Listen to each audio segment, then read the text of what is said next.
My next question, since I know that the authors are all going to be folks that you presumably know, what is your favorite story in the anthology? And we'll go over. No, I'm teasing. That would be what a cruel thing. No.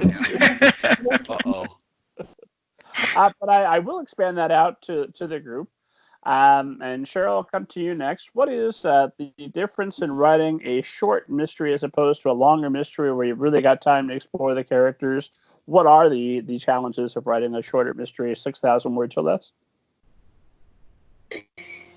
Well, I think it's telling your story in 6,000 words. And I'll put in kind of a plug for one of our members here, Larry Swayze. He also did a program for us on short story writing.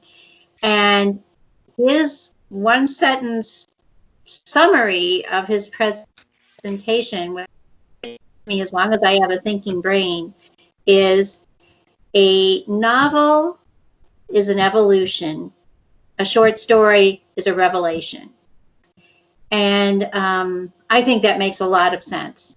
You're not going to have the same plot development, the same progression of events in a short story because you just don't have the time and space. But the idea of having a revelation, that really works. So for me, when I think of the short stories that I've written, most of them kind of fit there. I think some of my earlier ones were kind of like more mini novels. But from now on, I'm definitely keeping that in mind. And sometimes I think, 6,000 words or, like 3,000 words. Because I think that was our minimum, right? 3,000, 6,000.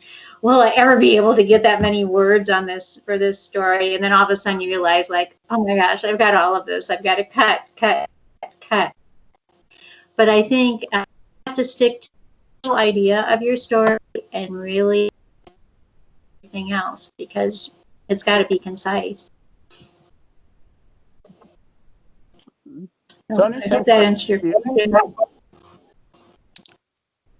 Same question to me. Same question. Anything you want to add about writing a short story versus a longer mystery? Yeah, I used to really struggle with short stories. I started out with the long form, which I think is very different than most people. I think most people start out with a short form and then expand into that. And I started with the long form. So for me, for a long time, short stories were really tough. And I took a class online from Dean Wesley Smith, who's an incredibly prolific writer. You probably recognize that name, Rob, since he does a fair number of science fiction, fantasy stuff. But the method that he used, and it works for me for short stories. I've tried it for long form, and it really didn't work. In fact, Murder at the Mail Review was one that Liz and I tried, starting with his premise, and it was a disaster. We will never do that again. But in a short form, he says, and it makes sense to me, is that you're writing to entertain yourself. And so you don't need to know where this is going to go. You just need to start out with a character in a setting with a problem. And then you go from there. And he gave us some writing prompts and had us working on things. And I found that to be a really enlightening way of looking at it. For the Murder 2020 story, Liz and I were at Malice Domestic in 2018. Yeah, anyway. And we had some time between sessions, and we knew that this Murder 2020 was coming up. Oh, it was 2019. It was in 2019, and we knew this was coming up, and we wanted to put a short story together for it. And so we started shooting around ideas with, what does 2020 mean to you? And then we started looking up eyesight designations, and we were curious. We knew what 2020 meant, but what were some other ones? And then we stumbled upon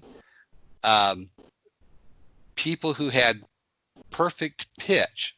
So it was 2020 for ears, not 2020 for sight. And so we started off on that, down that rabbit hole. And then pretty soon we came up with the idea of a blind man who has perfect pitch, who can hear the frequency of a buzz of a cell phone and knows what that what that note is. And it turns out that there's actually not that many, there aren't that many cell phone notes. When they buzz, there's really only 3 or 4 that are popular. Go figure.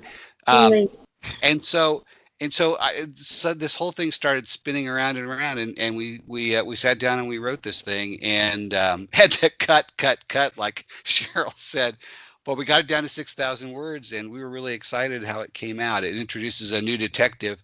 For us, all of our stuff has been cozies, and this is an IMPD, Indianapolis Marion County Police Department, for those of you who might be listening that don't know what an IMPD means. But an IMPD detective, Dan Talbot, and it's a police procedural, something that I never thought I would do, but it fit the story, and we're excited now about having Dan as a character in another short story.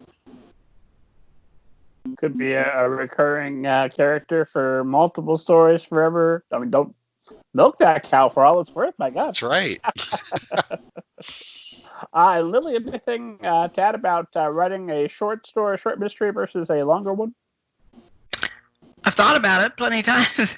I've written several. I've just never published any, or tried to get them published. I got caught up in the Grandmothers Incorporated series, so I really hadn't even considered writing a short story. So I've sidetracked on everything. In fact, somehow I keep going back to plays. I know we're talking about books, but I wrote a short story that I had submitted to the critique group. And after I looked at the story, I decided it would make a great play, so I'm working on it as a play instead of a short story. But whenever I start a short story, it always turns into a book or a play or something else. That's not all bad. Yeah, I don't know why that is either. I'm telling you, you and Tony are going to get together. Tony's going to write the lyrics. We'll get with Maria Spratis, who knows all the local musicians. We'll get somebody that wants to put together this musical. Okay. And when it happens, you're going to have to invite me on opening night. You'll have to say, well, wouldn't have been possible without Rob. I'll say, yes, this is absolutely. Absolutely. Well, if Lillie and I ever do that, we will make sure that you are invited, Rob. We'll put the whole thing up on the podcast so the audience can share with it as well.